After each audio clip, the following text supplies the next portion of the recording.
Welcome to the Maxwell Leadership Executive Podcast, where our goal is to help you increase your reputation as a leader, increase your ability to influence others, and increase your ability to fully engage your team to deliver remarkable results. Hi, I'm Perry Holly, a Maxwell Leadership Facilitator and Coach. And I'm Chris Cody, Executive Vice President with Maxwell Leadership. Welcome and thank you for joining. I do want to just take a minute and really thank you. Perry and I hear day in and day out from just the impact that these lessons that Perry's bringing to us, we're having conversations about that are straight from the field. Yes. You know, Perry's facilitating and coaching and hearing these, and so we want you to the value from them. And what I love is that they are taking them and then they're having their teams listen to them. And I want to encourage you to do that. And then having a quick conversation in the front end of a meeting about what you learned from that podcast. And it's creating kind of this growth dynamic. I think today's lesson will be another one of those because accountability with teams is hard. And so we're going to give you some handles today. Fun to say. It's fun. Yeah, it's fun to say. But no one wants to be held accountable. And not a lot of people like to hold people accountable. But I think, seriously, this will be something that will open up a line of conversation with you and your team that will be extremely valuable. Well, before we get started, I want to encourage you to go to maxwellleadership.com/podcast. There you can click on this podcast episode, fill out a form. We would love to partner with your organization when it comes to training, enhancing your leadership, the culture inside the organization. That's what we do. That's what we love to do. And so if you're interested in that and we can help you in any way, please fill out that form and we'll get back in touch with you. Well, today's topic is titled Cultivating a Culture of Accountability. Cultivating a culture of accountability. And we've talked about this before. I know this is coming up a lot on coaching calls. It's extremely relevant right now. And we teach accountability as ownership. And the leader's job is to empower teams to their own outcomes and to develop a mindset of personal responsibility. Before we dive in, and I throw this to you, I want to share some statistics with you that I think you did research. Just a little bit. Just a little bit. I get so excited when you bring numbers. Yeah, that's right. I was looking over a global leadership forecast report by DDI, who is in the leadership space. And I remembered this report as I was looking at this lesson for today. And so I went and grabbed a couple of these statistics, and it's around accountability. 58%, of frontline leaders actively hold their people accountable. So 58%. 37% of mid-level leadership holds their people accountable. So we're going down. Right. Well, the higher we go, the lower. Yes, okay. That's it. You just got it. Yeah. 32% of senior leaders are comfortable holding their people accountable. That's amazing, right? We know frontline leaders. Yeah, right. Like what happened? Why is it dropping as we go? And it's fascinating. So we need to help create a culture of accountability inside organizations. So I'm super excited about diving into this. Yeah, well, I was raised in my early leadership days. Accountability was who's to blame when something didn't go right. Like who's accountable for this mess? Yeah. Well, and I'm thinking that is not helpful at all. It promotes shaming and all kinds of negative that people don't they back off. They don't engage. So like you said, we want to look at accountability is really about ownership to do that. In talking about I don't use this lightly, to having a culture of accountability, which was culture kind of how we do things here. Mm-hmm. And we do things here with high accountability is a great thing to be able to say, but as your numbers point to, it's diluting as it goes higher. So what I want is how do we do things here? I want every person on the team to take personal responsibility for their own outcomes and the outcomes of the team. Mm-hmm. And that's not, you don't say, well, that's not my job. We are personally accountable for our own responsibilities and the responsibility of the team, my own objectives and the objectives of the team, my own weekly commits to the commits of the team. And that when everybody starts to pick this up, it starts to drive an entirely new set of outcomes because people aren't looking at, hey, Chris didn't do his job, coming in beside Chris and saying, hey, Chris, how can I help you do your job? Where are you falling down? Or you missed a commitment. Are you owning that and to do that? So I wonder what your thought on that when you say using the word culture with accountability. Yeah, and I know where your hesitation is coming from, right? Because we don't want the culture to just be about accountability. Right. It's one of the most important responsibilities I think leaders have, but it's not the most important. It's one of them, right? It's got to be part of that, which comes back to what we've built this podcast off of, which is the 5 levels of leadership, right? Remember, we're talking about level 1, you have influence because of a title. Level 2, because of your connection with people and relationships. But level 3 is about production. And so if you don't produce, your team doesn't produce, then you're going to lose influence. And a part of that production is being able to hold each other accountable in order to be able to produce. Now, depending on your style, you are going to be more comfortable holding people accountable in some situations. But if you're not comfortable doing that, that's not your style, then you need to create a system around that, because it is, I think, essential for the team's success, but also the team's influence inside the organization. Well, just hearing you say those words just now, holding people accountable, it almost is like providing constructive feedback. Sounds great, but it's hard to do. But it's not. I don't want it to be that. I don't want it to be holding people accountable. Maybe we're using the wrong words. Helping people demonstrate ownership. Right. Because I'm thinking back, it's been years, but I was really affected by it, so it's easy to remember. But the authors that wrote the Oz Principle used a little phrase that changed my whole outlook on accountability, which was that are you making a personal choice? So everybody in the team makes a personal choice to demonstrate ownership. Oh, yeah, no, it was number 2. Number 2 was rise above the circumstances. To demonstrate ownership was number 3, to deliver the outcomes. And I thought there's middle 2 there about overcoming the obstacles, overcoming the circumstances. Circumstances in your world might be viewed as excuses, making up, things that are problems and not getting around. It's not my job. All these things, circumstance, is that I just want people to say, it doesn't matter what happens. I own it. It doesn't matter what changed. I own it. I don't matter what you said. I own it. And when you start to have this ownership, and I thought, then what holding people accountable was? Let's change that to looking for people demonstrating they own it.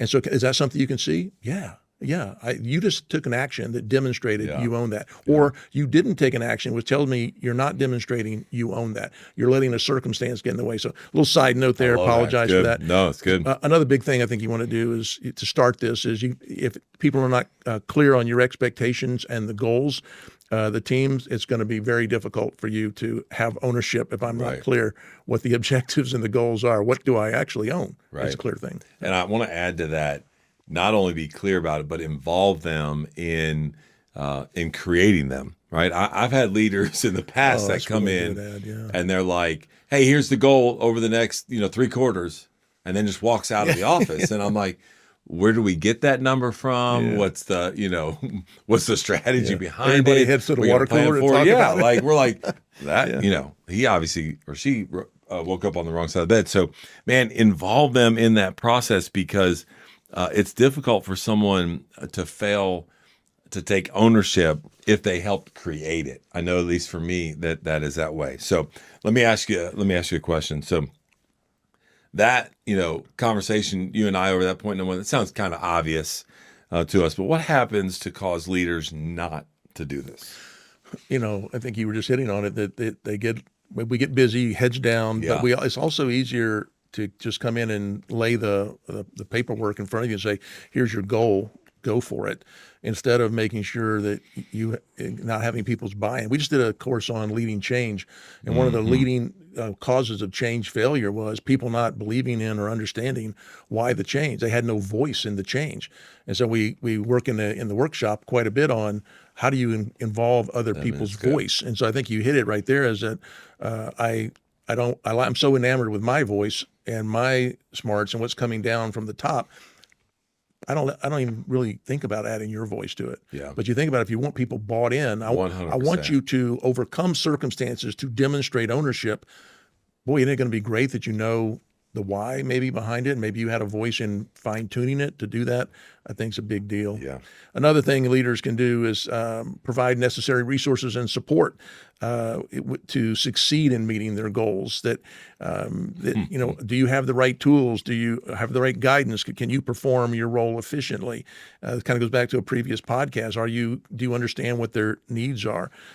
One thing that came up a lot. This comes up a lot in coaching is, do people feel psychologically safe to tell you the truth, to ask you or do they feel very uncomfortable taking risk and owning things because of your potential inability to delay your emotion? Maybe you blow up, they drop the ball, you get mad. They said, hey, I don't feel they don't use that term psychologically safe, right, but I'm going to salute and stay mute. I'm not going to tell you anything. Yeah. You can come figure it out for yourself. But, what are the right tools, training, and guidance? What are your thoughts on psychological safety? These are all kind of interesting things. Are they getting in the way of my culture of accountability because people don't know what to do or are afraid to tell me the truth? Yeah, I think as leaders, you need to be very aware that you need to lead by example. And what I mean by that is, share, what's going on when you're holding yourself accountable or when your leader is holding you accountable, and the mistakes that you've made, the things that maybe you didn't accomplish that you owned and had a responsibility, for, and to continue to strive for continuous improvement. And so the right tools and training and guidance for that really depend on the situation. And it could be additional training and resources, and it could be courses, coaching. It could be all kinds of different things. But there are resources out there that allow you to accomplish that. And when you said, hey, what are your thoughts about the psychological safety being a part of accountability? You mentioned they're not going to use those two words. Those two words have come on the scene, since the COVID time, right, and people feeling physically and psychologically safe. And so that's really part of what we need to be aware of. But if you can do that, if you can get them to a place to where they feel that way, when you're holding them accountable, again, that's not the right way to say it. Back to what you said earlier, just feels a little bit negative, but it is what we're trying to do. You'll build trust with them. If you can get them to the place where they feel that, then it'll reduce stress and anxiety when you're going after a goal, or they own something or the responsibility of it. There's no fear that they have based on what they're trying to accomplish, right? Like I said just a minute ago, they came in, opened the door, here's your goal, and they walked back out. Well, that created anxiety in me. It created fear in me. And I felt like it was more of growth was about not accomplishing it, was more about punishment for not getting it than owning it, and then maybe making some mistakes and continually improving that. So I think there's all kinds of dynamics in there that you got to be aware of that can help with that.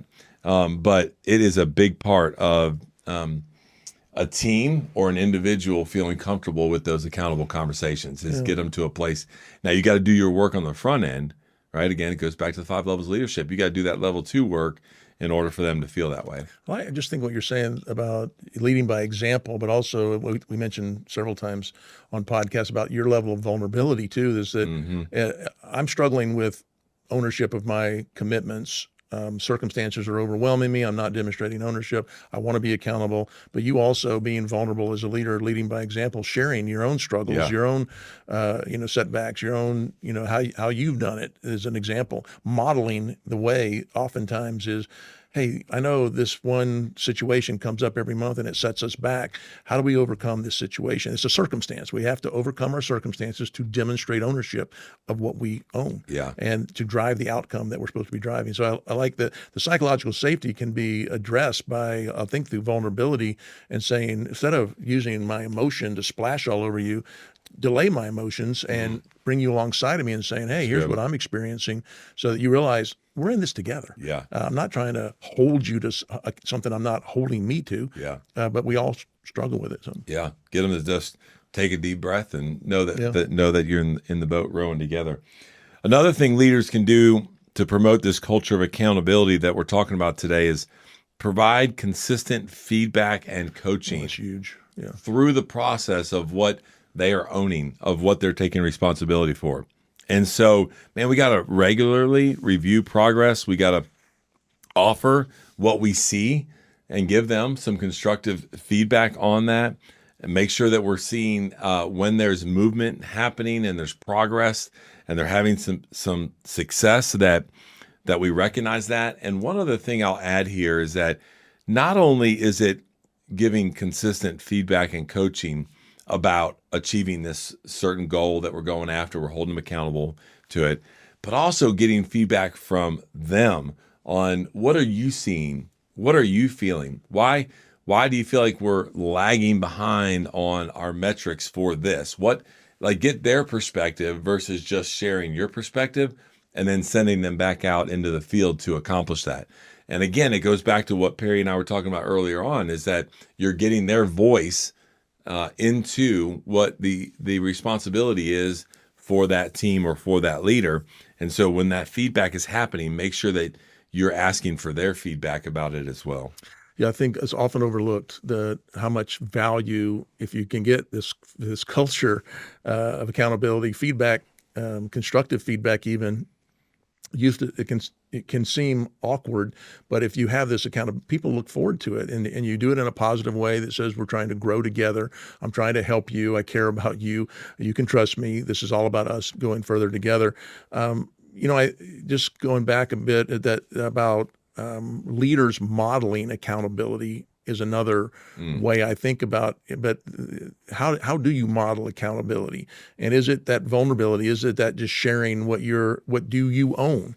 You come to our team meetings and we kind of run a structure that says actions at the end, and you'll take an action, but you'll also not let that just flap in the breeze someplace. You come back and say, hey, that action I said I took, here's how I owned it. You don't use those words, but you come back and share how you owned it, how you overcame any challenges, circumstances, and how you delivered the outcome to do that. I don't know what your thoughts are, but do leaders need to talk more about how they're closing 100%. gaps?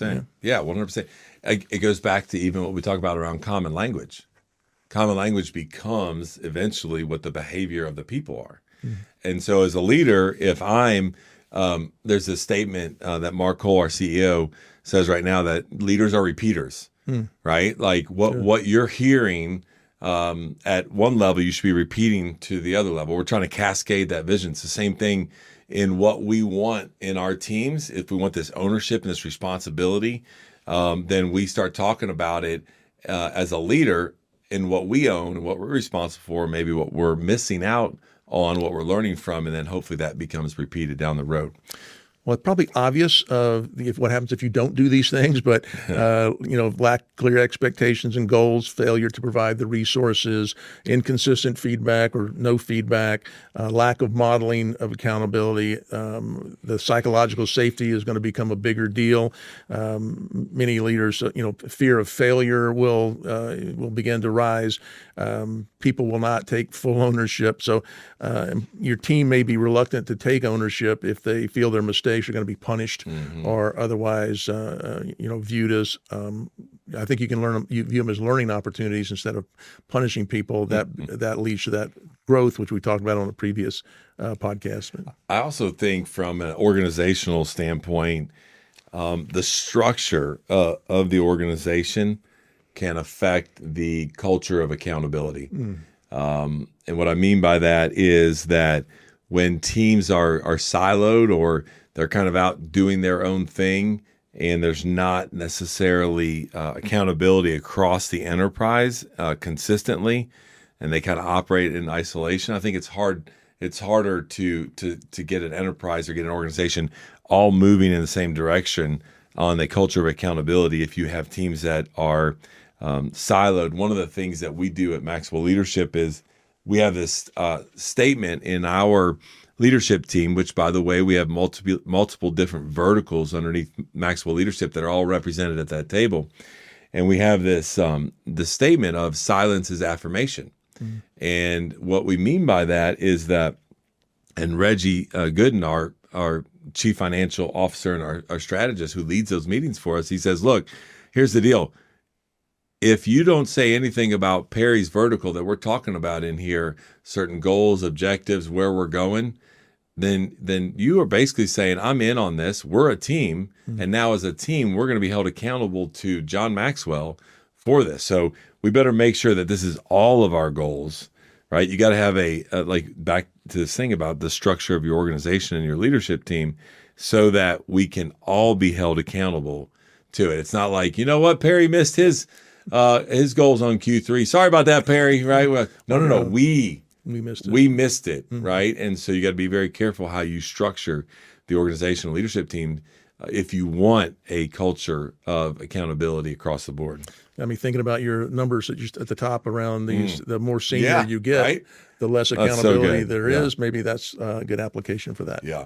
Well, as we wrap up, again, I challenged you at the beginning of this. Man, this is a topic, this is a conversation that you need to have with your team. Like, let's take some of these things that Perry and I we're talking about today, bounce them off in a conversation, and what does this look like in your enterprise and in your team, and really dig into this. And so as I wrap up, there's two things I'll leave you with. Back in that same report that you were just talking about, there's also a section in there where it says 72% of employees prefer that they be held accountable. 72% want the ownership, want to feel the responsibility. And then when they get it from their leaders, they feel like they're more productive and engaged. And that's what we want, right? To increase our level 3 influence, we need to be producing. And in order to do that, we got to be productive, and we got to have an engaged team in doing that. So I just want everybody to know that people are wanting to be held accountable. Don't be fearful of that. And I think that you'll see great success inside the team. Great job, and I really am impressed when you bring I'm numbers. telling you, I did a little bit of work. Takes it to another level. So grateful again for you to be here. A reminder, if you'd like to learn more about our offerings or get the learner guide for this episode or see our other family of podcast offerings, you can do all of that at maxwellleadership.com/podcast. We also love to hear from you. If you'd like to leave a comment or a question, it means a lot to us, as it does that you would join us today on this podcast. That's all from the Maxwell Leadership Executive Podcast.